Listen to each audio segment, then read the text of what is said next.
The intention of this session is like to go through the lessons that we have already done we have discussed in the class.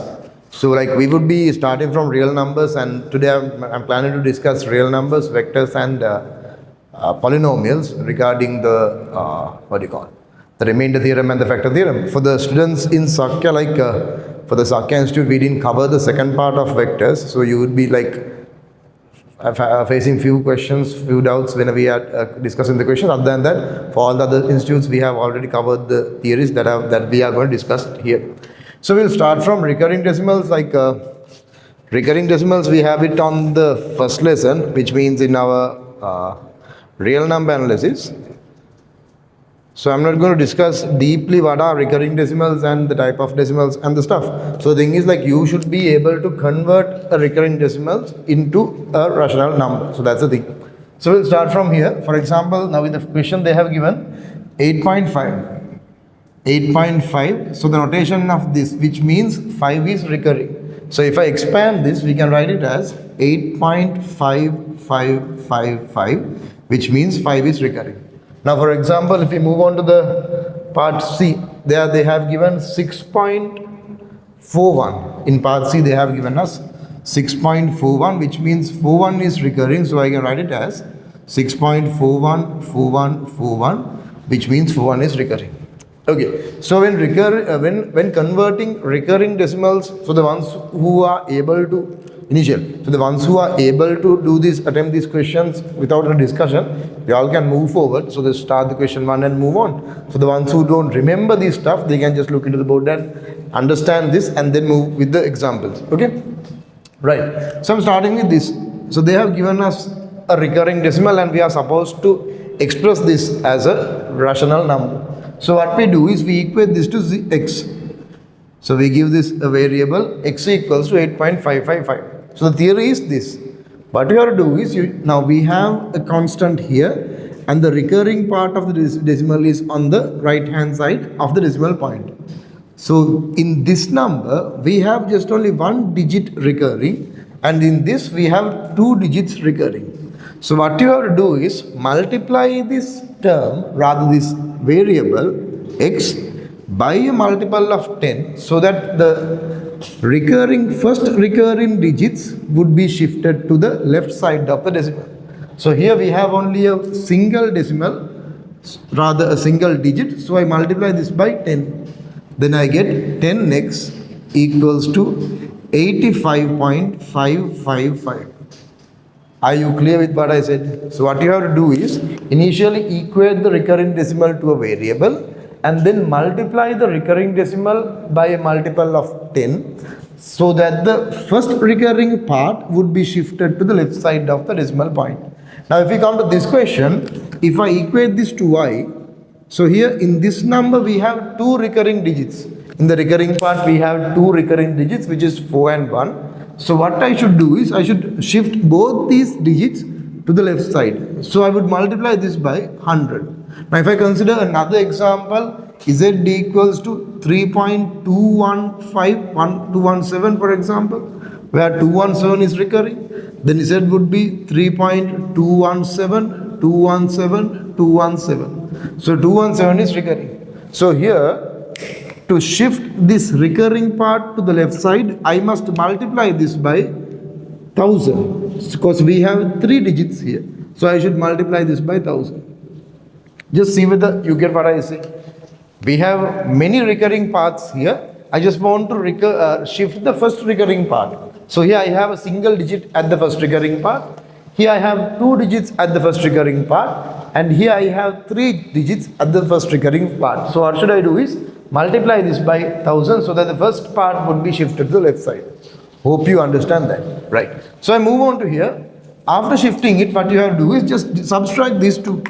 So I can write this as the first expression and this as second expression. When you subtract the first by the second, you can write it as 10x minus x equals to 85.555 minus 8.555.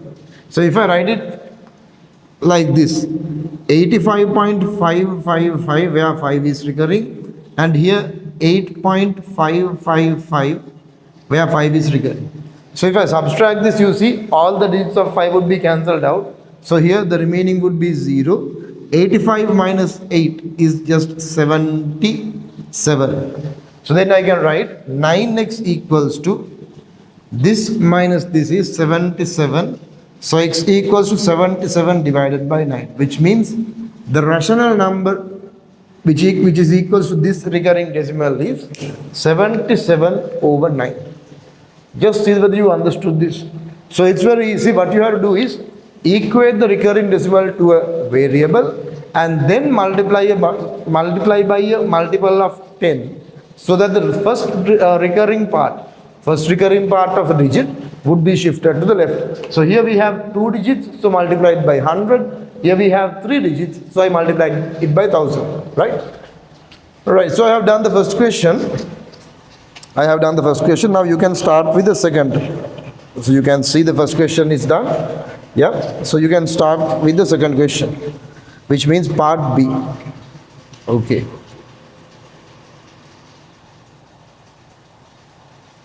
So if you have any doubts, just drop a message in the chat.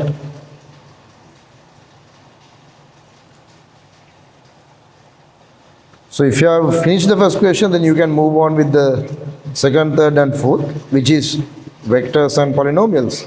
We'll just finish this out first.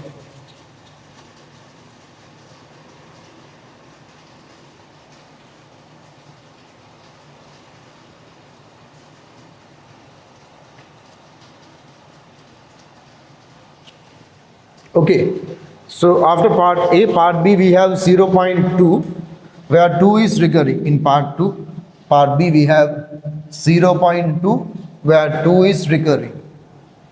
Right. 0.2, where 2 is recurring. So we can write it like this.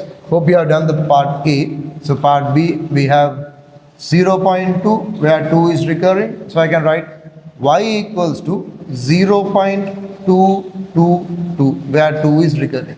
Okay? Right. So as in the first question, here also we have a single digit recurring. As in the first question, here we have a single digit recurring. So I multiply it by 10. Because it's just a single digit, I multiply it by 10. Then we get 10y. 10y equals to 2.222, where 2 is recurring. So when you subtract these two, here we have the second equation and this would be the first equation. Subtracting the second by the first. So I can write it as 10y minus y equals to 2.222 minus 0.222, where 2 is recurring. So when you subtract these two, you would be getting just plus 2.0 and 9y. So y would be equals to 2 divided by 9. Y is equals to 2 divided by 9. Just check whether the answers you got are correct.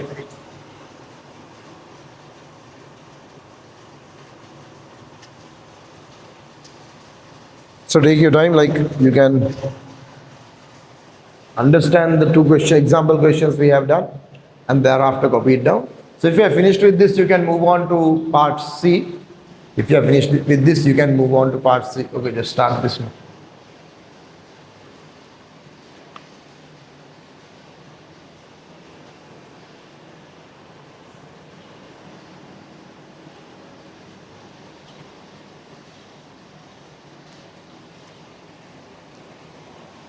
So the ones who joined the class recently, like if you didn't watch the recordings, you must be not knowing this stuff.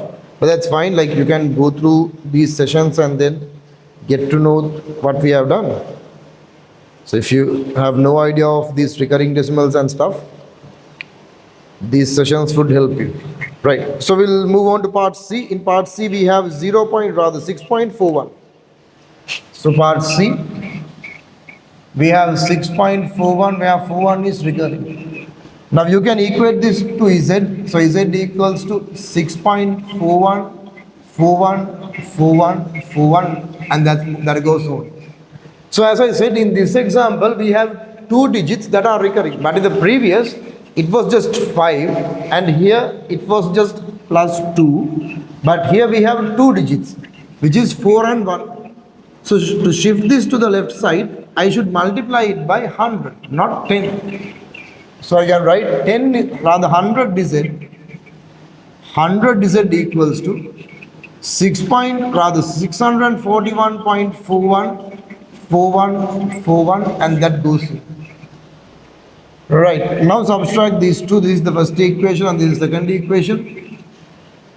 Subtracting the second equation by the first. This would give you 100 z minus z equals to 641.41 minus 6.41.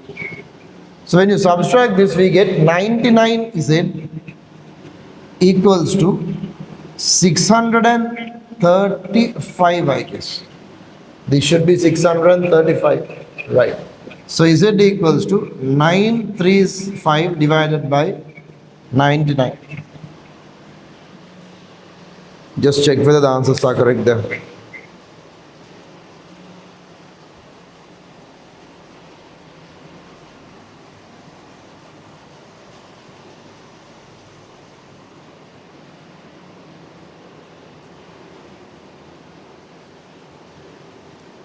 Yeah, so like there's a question, in which book are we supposed to write this? Like don't use any specific book. This is very, like this is something apart from the theory class. So just leave the polynomials book and vectors book. Don't use those books. You can just use some rough papers or else any old book that you have been using for the subjects or in O levels. You don't need a specific book here, but don't use the the vectors book and the polynomials book. Just leave it aside. That's for the theory class. So these are just revision. So you can use some rough papers. Right. We'll move on to part D. So like I hope you are okay with this. I hope you are okay with these three.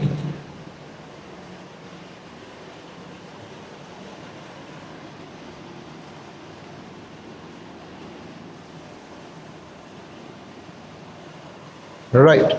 Part D we have this. In part D we have 12.014. So I can equate this to a constant, rather variable x.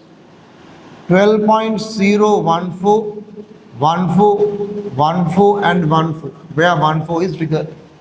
Now there's a small thing here, a small theory part here. We didn't encounter that in these three examples. Now thing is, in all these three examples, part A, B and C, the recurring part, the recurring decimal was just next to the decimal point. The recurring part was just next to the decimal point. Here the same, 414141. This was just next to the decimal point. But in this example, we see another fellow, 0, which is not in our recurring part, in between the recurring part and the decimal sign. Just see whether you get that. Now in these examples, the recurring part was just next to the decimal point. There was no one in between this. Here the same, the decimal number was just next to the decimal point. Rather the recurring part. The recurring part was just next to the decimal point. But here, in between the recurring part and the decimal point, there's another guy, which is 0. So initially what you have to do is, you have to remove this fellow. You have to shift this to the left. Removing means you can't erase that. You must shift that fellow to the left.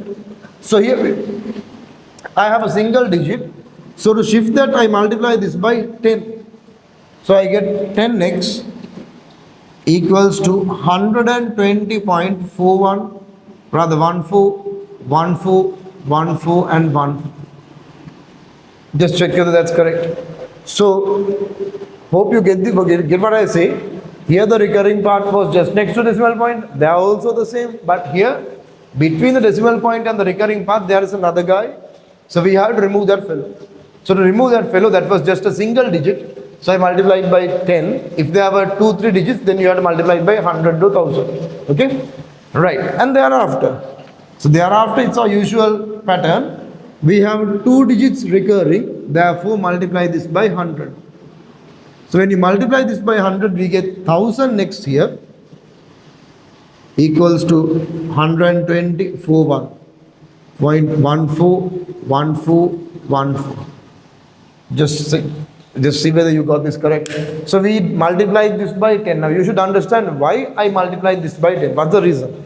And here what's the reason for multiplying by 100? So here I multiplied this by 10 because I just wanted to remove this fellow in between the decimal point and the recurring number.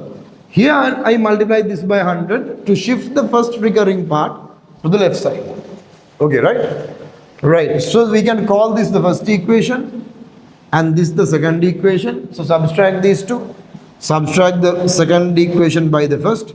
So we'll write it like this. 1000x equals to 141414, and here 10x equals to 120.141414. So subtract these two, you get 0 here. This would be 4 and this would be 11 minus 2 means 9. This is 8 and this is 11. So 11,894. This is 990x. So then x would be equals to 11,894 divided by 990. 11,894 divided by 990. Just check whether the answers are right. So hope you remember this. Initially multiplied by 10 to remove this guy, and then multiplied by 100 to shift this to the left side. Okay? Right. We'll move on to the question 3 also. Rather part D. No, I have done part D. You have to try part E next.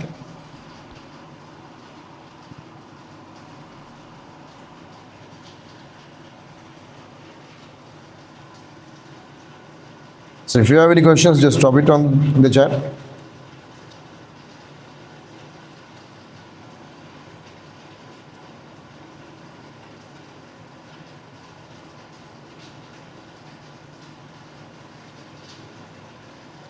Right.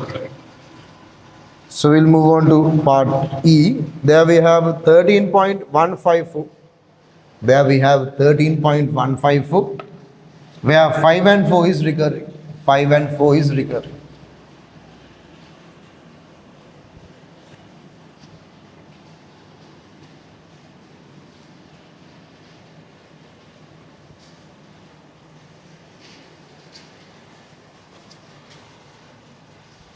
Part E. So this is 13.154, right? 13.154 where 5 and 4 is recurring. 1, 5 and 4. Right. So initially equate this to x and expand the decimals. So 5 and 4 is recurring. 5, 4, 5, 4, 5, 4 and so on. Okay. So here also we have that problem. What is the problem? There is a guy in between the decimal point and the recurring part. There is now a single digit. We have 1 in between 0 in between the decimal point and the recurring part. So what we have to do is initially multiply this by 10 so that this would be shifted to the left. We have to remove this fellow. So we get 10x equals to 131.545454 and so on. And thereafter, here we have 2 recurring digits. In our recurring part, we have 2 recurring digits. So I multiply this by 100. So we get 1000x. 1000x equals to 13,154.545454. Right. So this is the first equation and this is the second equation. Subtract these two. Then you would get something like this. 2 minus 1. 1000x 10x equals to 13,154.545454, and here we have 131.545454. So when you subtract this, this would be 990x. This is 13,023. I hope I have done the subtraction properly. 3 plus 1 is 4. 3 plus 2 is 5. Right. So the rational number would be 13,023 divided by 990. Just see whether you are okay with this. So this is what you have all, you just have to know about the recurring decimal and the conversion of it. So if you are okay with this, then that's great. So the recurring decimal part is fine, right? So we have a few more stuff to learn in the real number analysis. So we'll go deeply through each questions later, rather theories regarding to the real numbers and stuff. So here today we discussed about the recurring decimals and their conversion. Right. So thereafter we have a few questions on vectors. So I think vectors I don't need to explain you all have just studied vectors on the previous week. For the Shakti students, it's just yesterday. Right. So then shall we start from the second, third, fourth questions? So if you're done with this, we'll move on to the second question.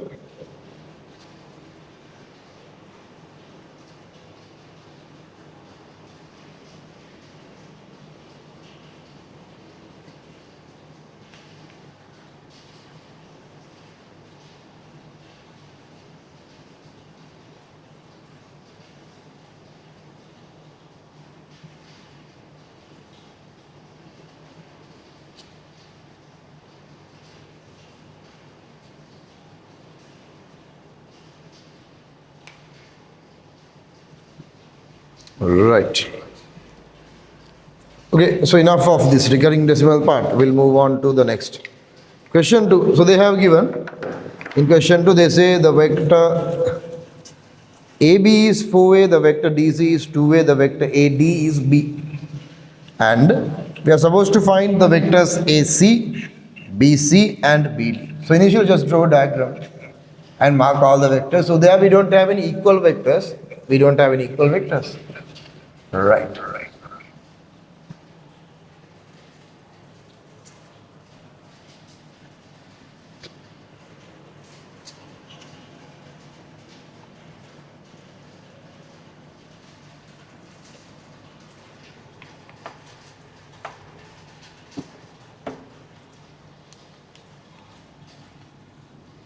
So we'll start from this question 2. It's a trapezium with just two sides parallel to each other.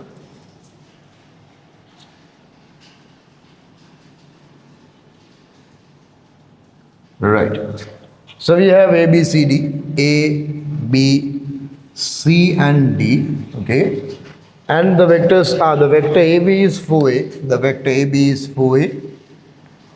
And the vector DC is 2A. The vector DC is 2A. And the vector AD is simple B. Right. So initially we are supposed to find the vector AC. I hope all of the students in the class are able to do this. If you were present on the past weeks, you must be able to attend this. So just try it by yourself and just see whether you get the correct answers correct. For the ones who didn't join the class and the ones who joined just today, the newcomers and the ones who missed the previous class. So this is the thing. We are supposed to find the vector AC. So I can write AC is equals to, I can move from point A to C through D and also through B. I can use both these paths. But the problem I have is, I don't know the vector BC. The vector BC is not mentioned. So what I said is, it's like going in a bus. So if you want to go from point A to point C, there must be a bus from this way and in this way. But here there is nothing, no vector on BC, so I can't go through B. Then I have to move through D. So AC equals to AD plus, AC equals to AD plus DC. So AD is simple B and DC is 2A. Right. So the vector AC is equals to A plus, rather B plus 2A. Thereafter, they are asking us to find the vector BC. So we can write BC equals to, so we can move from B to C through A and D. So BC equals to BA plus BC equals to BA plus AD plus DC. So BA means minus 4A. So this is minus 4A plus B plus 2A. This is equals to minus 2A plus B. Right. So that's the vector BC. And thereafter, you are supposed to find the vector BD. So BD equals to BA plus AD.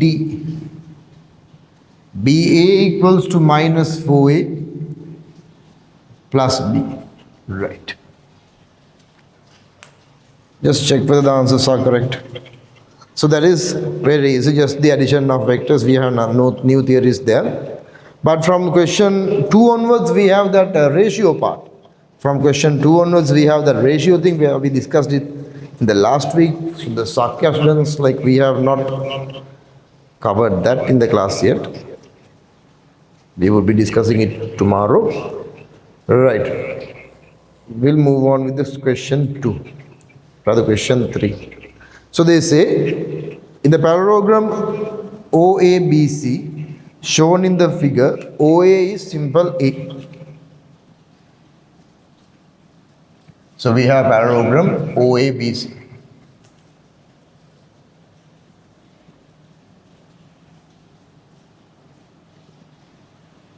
Right. This is O, A, B and C. D is a point on BC. D is a point on BC. And the ratio is given as, the ratio of CD and DB is 1 to 3.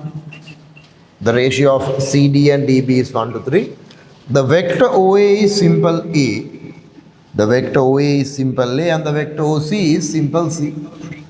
Right. So in this type of questions, so initially what should we find here? Here we are to find the vector AB. We are supposed to find AB and OB,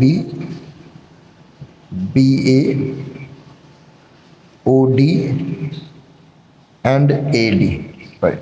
So these are the vectors that I'm supposed to find initially. So initially what you should do is you should mark all the equal vectors. So this is a parallelogram. So I can say the vector CB is equals to OA, which means this is A. The vector AB is equals to OC, which is where this is C. Right? Okay. Now I am supposed to find the vector AB. So I have already found AB. AB equals to C. AB is equals to C. Right.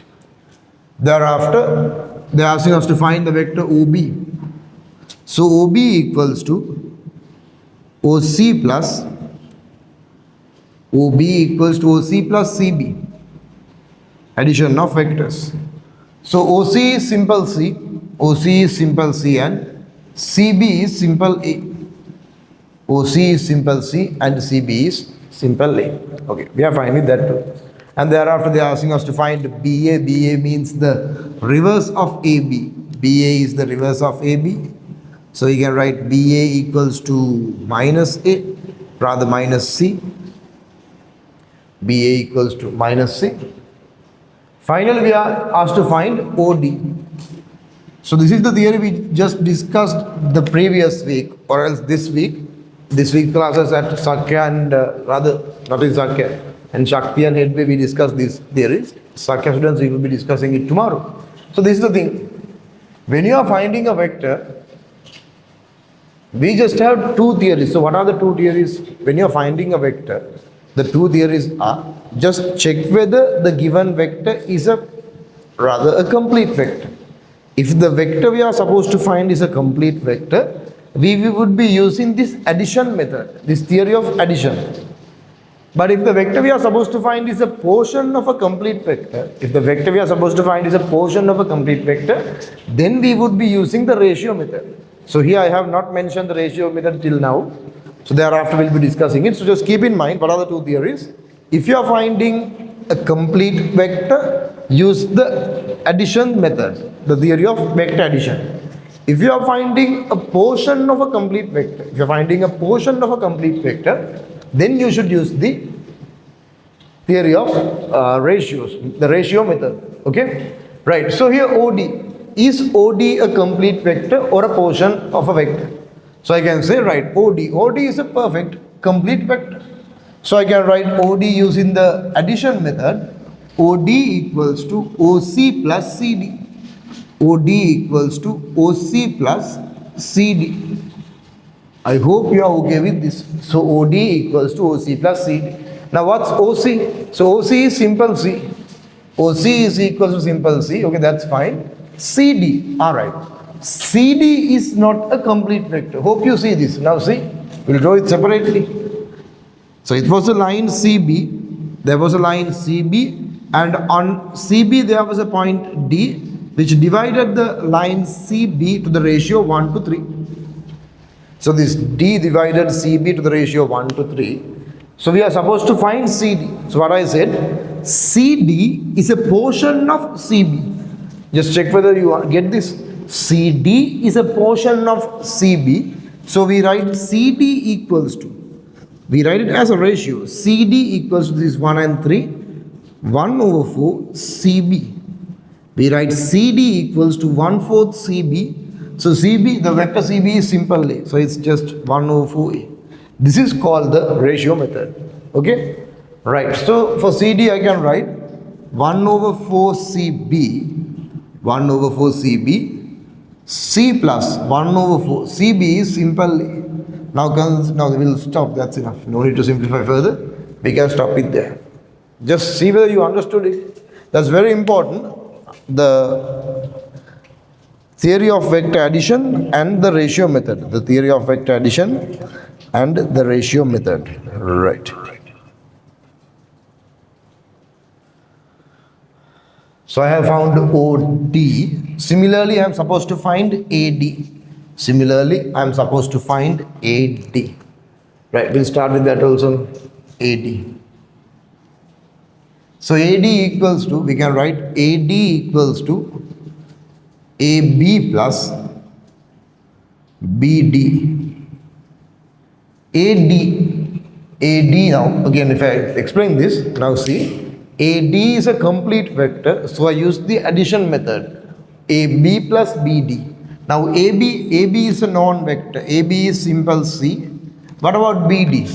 BD is a portion, the complete of BD is BC. BD is a portion of a vector and the complete vector of BD is BC. So the ratio of this is 3 to 1, which means 3 over 4. So this is 3 over 4 BC. Right. So we can write it as C plus 3 over 4. CB is A, BC is minus A. So this is minus A. So the final answer would be C minus 3 over 4A. The final answer would be C minus 3 over 4A. Right. So the second question is done. Rather, third question. Just check whether the answers are correct.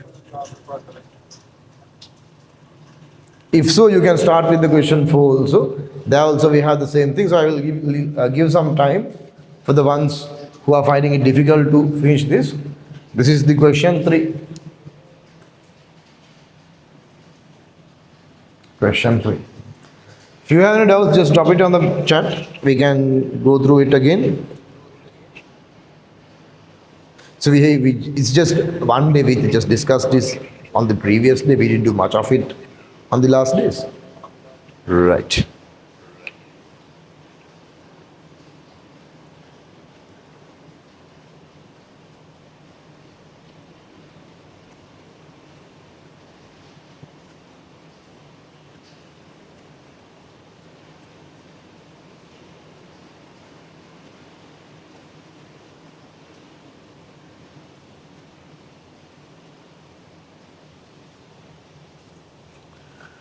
All right.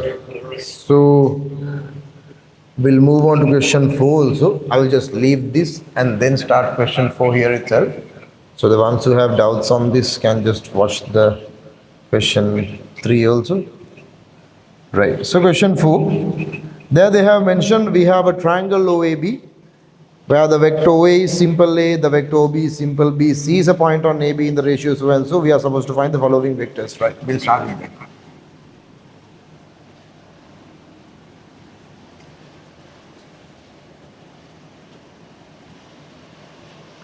This is OAB.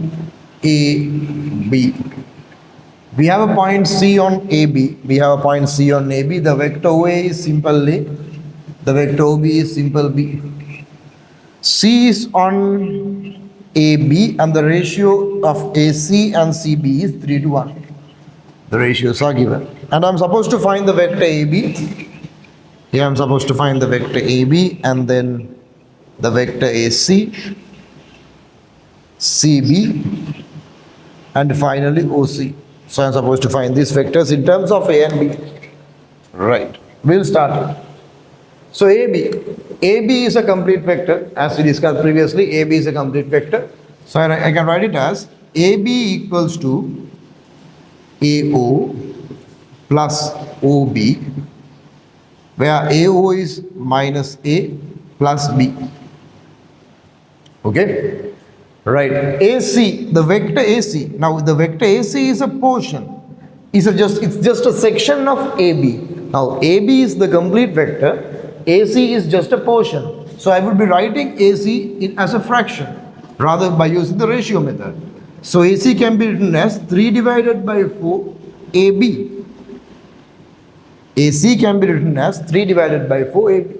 Now since I have found AB initially, I have found it already. So no need to write it again. I can easily write AC equals to 3 over 4 minus A plus B. 3 over 4 minus A plus B. Okay? Right. Similarly, the vector CB. So the vector CB is a portion. The complete vector of CB is AB and the ratio is 1 over 4 AB. 1 over 4 AB. Right?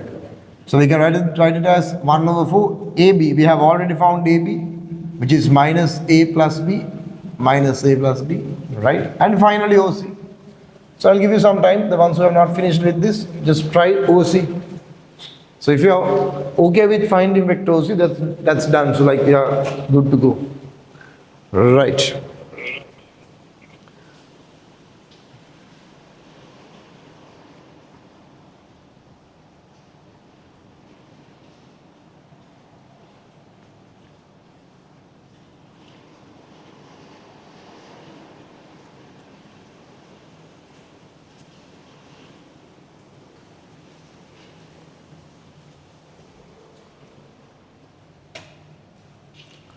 Okay, so we'll start with OC. So the vector OC equals to OA plus AC. So I can write OA as simple A. OA is equals to simple A plus AC is, we have already found AC also. So AC is 3 divided by 4 minus A plus B. Since I have already found AC, we can substitute it here. Right. So in the previous class, I didn't push you all to simplify this. At Shakti, we of course did that. But in Headway, I didn't ask you all to simplify this. We just left it as it is. But here we'll try to simplify this. So what we do is, now here, just A means 1 over 1 in plus 3 divided by 4 minus A plus B. So what you have to do is just take the common denominator. Now here the denominator is 4. You can just multiply this by 4. Multiply this by 4 and this by 4. So you get 4 over 4A plus 3 over 4 minus A plus B. 4 over 4A plus 3 over 4 minus A plus B. Now I can consider, now both of these terms have a denominator of 4. So 1 over 4, 4A plus 3 times minus A plus B. So when you simplify this, this would be 1 over 4, 4A minus 3A plus 3B. So 4A minus 3A is A. So this is going to be equal to 1 over 4 A plus 3B. 1 over 4 A plus 3B. Okay. So the question 4 is also done. Just see whether your answers are correct on question 4. So I'll give you all some time. If you have not finished, just copy it.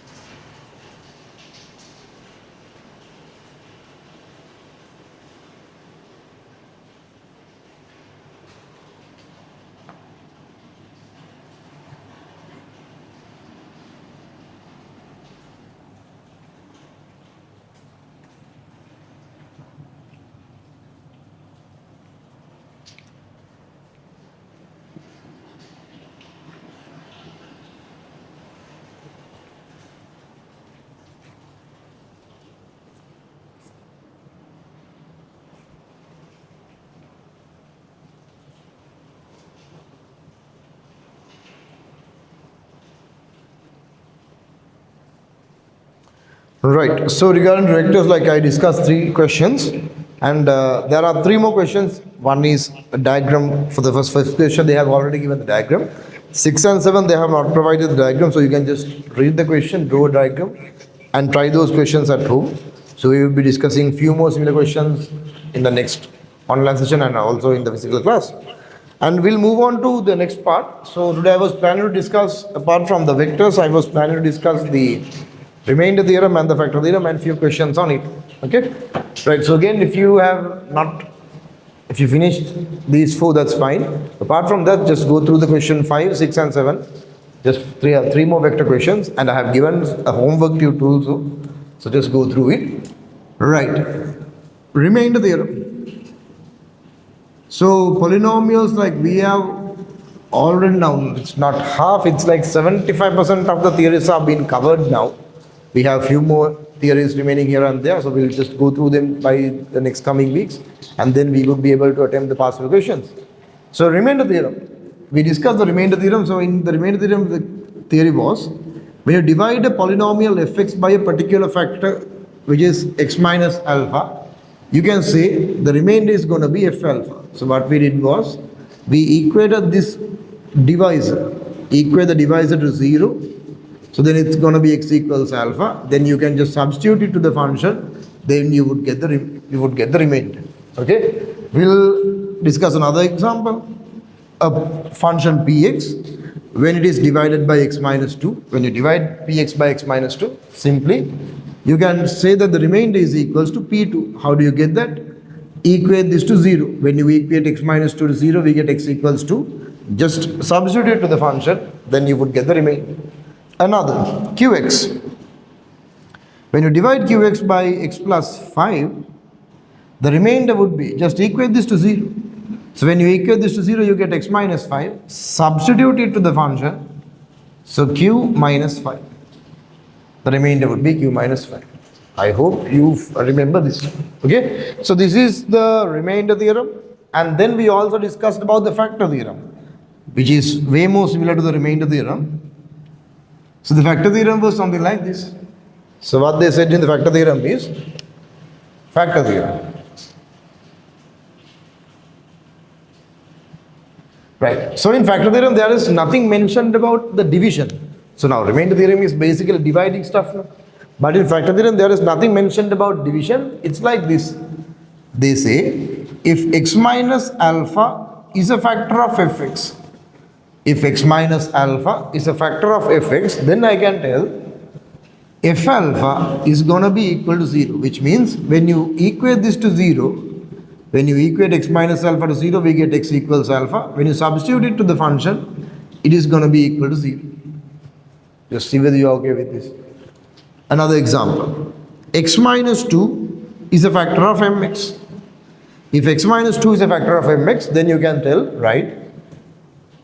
Equate this to 0, we get x equals 2. When you substitute it, the function is going to be 0. X plus 4. If x plus 4 is a factor of rx, when you equate this to 0, it's going to be minus 4. Then the remainder is going to be r minus 4. The remainder is going to be r minus 4. So this is basically what we have done. Rather, this is what is meant by the remainder theorem, and this is the factor theorem. Okay? Right. So we have few questions, rather few applications of these two theories. So we'll go through that. Question 8 onwards. So if you're okay with that, you can just start it. Question 8 onwards. If not, you can just look into the board. We'll support, give you some support. And then thereafter you can attempt it by your own. Right. Question 8.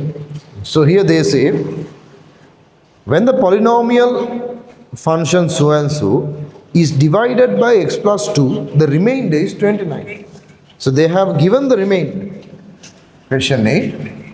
When you divide the polynomial 2x cubed plus 9x squared plus x plus 8. So when you divide this plus x by x plus 2, they say that the remainder is 29. They say the remainder is 29. So according to our remainder theorem, we know, when a polynomial is divided by a linear factor such as x plus 2, the remainder can be easily expressed as just substituting it here. So 2 into minus 2 cube, 9 into minus 2 squared, minus 2 plus 8. So this is the remainder. Just see whether you are okay with that. If you go through the remainder theorem again, the remainder theorem say, if you divide a polynomial by a term x plus 2, to find the remainder, just equate this to 0, get the value of x, substitute it to the polynomial. Okay? So when I simplify this, I get the remainder as minus 16 plus 36 minus 2a minus 2 plus a. And this would be 20 minus 2 means 18. 18 plus a. So they have given the remainder as 29. We know the remainder is 18 plus a. So when you equate these two, 18 plus a equals to 29. A equals to 11. So the answer should be a equals to 11. So the ones who have done it by your own, just check whether the answer for the part, rather the question 8 is 11. All right. So I'll give you some time. Now try the question 9 also. So question 9 also you can try the same way. When the polynomial function is divided by 2x plus 3, the remainder is minus 12, and we are supposed to find p. Right. So the ones who have not finished 8, you can finish it out. The ones who have finished it,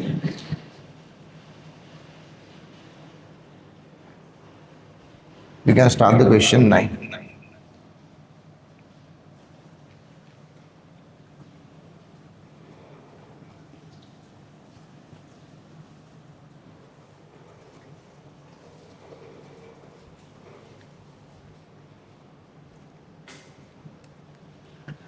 Right, question 9. So here we have question 9.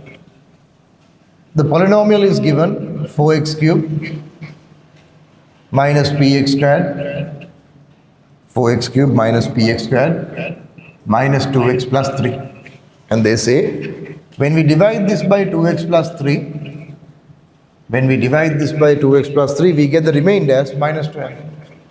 The remainder is minus 12. So what we have to do is basically equate this linear factor to 0.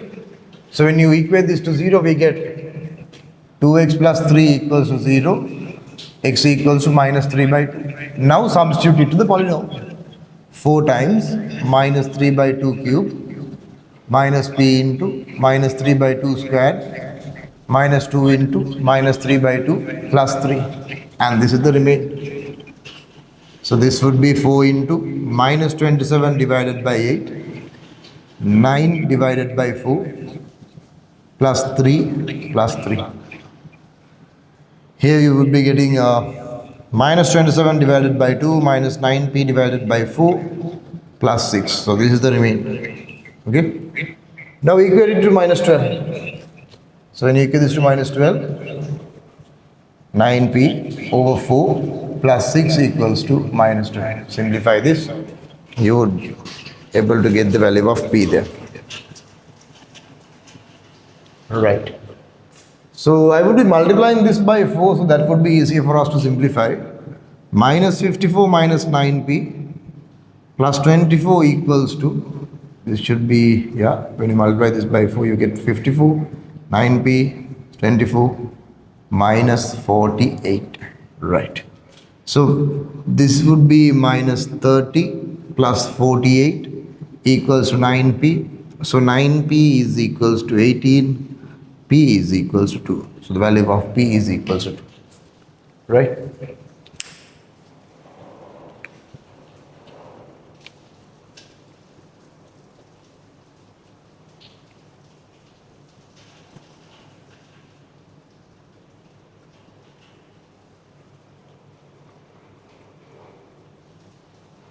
Right.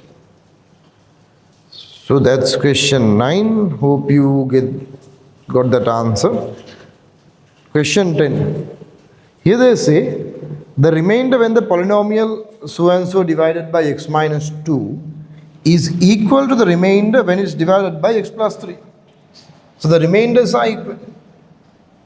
So you should find the remainders separately. So what you have to do is just initially find the two remainders and equate them. You would get the value of a, that value of p. That's it. Easy. Right. Question 10. So in question 10 we have x cube ax squared, x cube plus ax squared plus 2x plus 6. So what they say is when you divide this by x minus 2 and when you divide this by x plus 3, the remainders are equal to each other. The remainders are equal to each other. So we'll find the first remainder. So equate this to 0 when x minus 2 equal to 0, x equals to 2. And equate this to 0, x plus 3 equal to 0, x equals to minus 3. Initially substitute x equals 2. So the remainder would be r1 equals to cube of 2, a into square of 2, 2 into 2 plus 6. So r1 would be equals to 8 plus 4a plus 4 plus 6.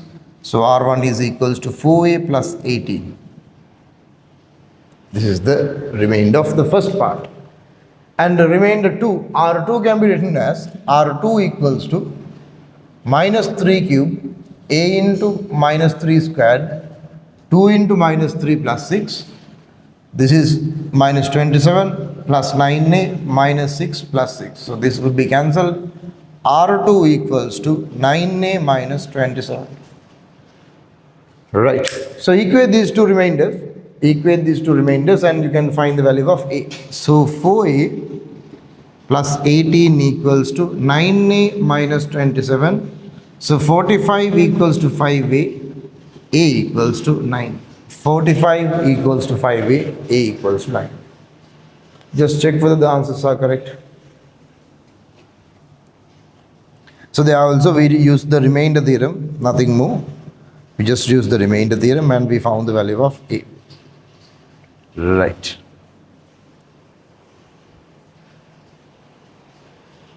Now in question 11 onwards, there we have the application. So those who have not finished, just copy this down. Just copy this down. Okay. So question 11 onwards, we have an application of the factor theorem also. So in question 10, we didn't use the factor theorem till now. So 8, 9 and 10, we didn't use the factor theorem. But from question 11 onwards, there is an application of the factor theorem. Right.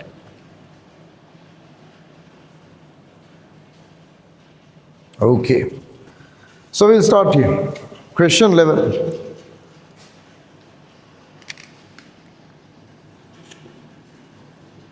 All right. So question 11, this is what they say. Question 11, they say, the remainder when the following divided by x minus 1 is minus 94. So when you divide the function fx by fx equals to 2x to the power of 4 plus ax squared plus bx minus 60. So the first information they have given about this is when you divide fx by x minus 1, when you divide this by x minus 1, the remainder is going to be minus 94. The remainder is minus 94. Okay? And they have said further, x plus 3, the second information is x plus 3, rather x minus 3 is a factor of fx. X minus 3 is a factor of fx and you are supposed to find a and b. So we'll start here. So now we have done few questions. The remainder when fx divided by x minus 1 is f1. You can easily write the remainder is f1 and they have said it is equals to minus 94. So equate these two. f1 equals to minus 94. Substitute x equals 1 here. 2 into 1 to the power of 4. A into square of 1. B into 1 minus 60 equals to minus 94. So this is 2 plus A plus B minus 60 minus 94. So A plus B minus 36. A plus B is minus 36. Okay? And here they say x minus 3 is a factor of fx, so we can tell f3 is equals to 0. When you substitute x equals 3 here, 2 into 3 to the power of 4, a into 3 squared, b into 3 minus 60 is equal to 0. So initially I can divide this by 3. So this is going to be 20 and this is going to be 1. This is 3 to the power 1 and this would be 3 to the power 3. So 54 plus 3a plus b minus 20 equals to 0. So this is going to be 34, I guess. 3a plus b is equals to minus 34. This is our second equation. Okay? Right. Now subtract the second by the first equation. 2 minus 1. So 3a plus b minus a minus b minus 34 minus 36. So b would be cancelled. 2a equals to 2. A equals to 1. So if a equals to 1, we can say b is equals to minus 37. If a equals to 1, b is equals to minus 37. Right. So that is just an application of both the remainder theorem and the factor theorem, question 11. Just check whether you are okay with that. So I would be leaving out question 12 for you all. Just try it at home. But now I want you all to try question 13. So question 13 is the past paper question of 2013. So that was all that was, so this is all that's been asked from polynomials in the year of 2013. So they are the final part. We have not yet discussed finding the other linear factors. Apart from that, now you are able to attempt a past paper question with regard to polynomials. So we have few more theories remaining. Few regarding relevant to differentiation, which we can't be discussing now. We have to still wait until we study differentiation there. So we have a few more advanced theories there. But apart from those questions, there are a few more questions we can try by now. Okay, so the time is yours now. Just try the question 13. Question 13, which is a past paper question. It's very similar to this, what we have been discussing now.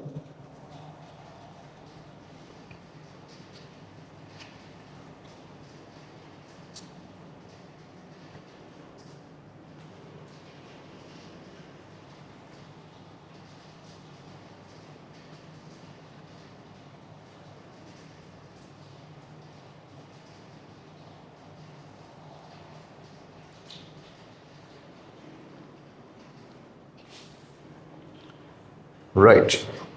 So I'll just write the question and start the initial parts. So question 13. Question 13, they have said fx equals to ax cube plus bx squared minus 11x plus 6. And they say x minus 1 is a factor of fx. The first information they have given is x minus 1 is a factor of fx, and when you divide fx by x minus 4, they say the remainder is minus 6. The remainder is minus 6, and I'm supposed to find the values of a and b. Okay? Right, so we'll start here. Now we know the theories, right? If x minus 1 is a factor of fx, what do we say? If it's a factor, then I can simply say f1 should be equals to 0. f1 equals to 0. Just substitute x equals 1 here. A into cube of 1, b into square of 1, minus 11 into 1 plus 6 equals to 0. Okay? Right, so a plus b minus 11 plus 6 equals to 0. Minus 11 plus 6 means minus 5. A plus b equals to 5. Right. This is the first equation. And here they say, when you divide fx by x minus 4, the remainder. So I can tell according to the remainder theorem, the remainder must be f4. And they have given the remainder is minus 6. According to the remainder theorem, we can tell the remainder should be f4. And they have, the question they have said the remainder is minus 6. So by combining this, we can tell f4 must be equals to minus 6. So substitute x equals 4 here. A into 4 to the power of 3 plus b into 4 squared minus 11 into 4 plus 6 equals to minus 6. So we'll simplify this. We get 64a plus 16b minus 44 plus 12 equals to 0. 64a plus 16b minus 32 equals to 0. Divide this by 16, we get 4a plus b equals to 2. This is the second equation. Okay? Right. Now subtract the second equation by the first. Subtracting the second equation by the first equation. 2 minus 1. 4a plus b minus a minus b. 2 minus 5. This is going to be 3a equals to minus 3. So a is equals to minus 1. A equals to minus 1. So if a equals to minus 1, I can easily use the first equation where a plus b equals to 5. If a equals to minus 1, b is going to be equals to 5, which means b is equals to 6. Right. That's it. So we have found the values of a and b.